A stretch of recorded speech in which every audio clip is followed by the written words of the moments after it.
கோலி talk Kollywood news. Baahubali 200 நாட்களை கடந்த படப்பிடிப்பு. நானி படத்தோட மாபெரும் வெற்றிக்கு பிறகு இயக்குனர் எஸ் ராஜமௌலி பிரம்மாண்டமா இயக்கிட்டு வரும் படம் பாகுபலி. இந்த படத்தோட படப்பிடிப்பு 200 நாட்களை கடந்திருக்கு. கடந்த ஆண்டு ஜூலை மாதம் ஆரம்பமான பாகுபலி படத்தோட படப்பிடிப்பு 200 நாட்களை கடந்தும் நடந்துட்டு இருக்கு.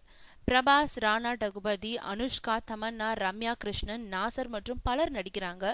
சரித்திர கால படம்ன்றதுனால பிரம்மாண்டமான அரங்க அமைப்பு, ஆயிரக்கணக்கான துணை நடிகர்கள்னு இந்திய திரையுலகம் இதுவரைக்கும் கண்டிராத அளவுல படம் தயாராகிட்டு இருக்கு. அடுத்த ஆண்டு ஏப்ரல் மாதம் வெளியாக உள்ள இந்த படத்தோட எடிட்டிங், மற்ற கிராபிக்ஸ் வேலைகள் எல்லாமே படப்பிடிப்பு நடந்து முடிஞ்சதுமே உடனுக்குடன் நடந்துட்டு இருக்கு.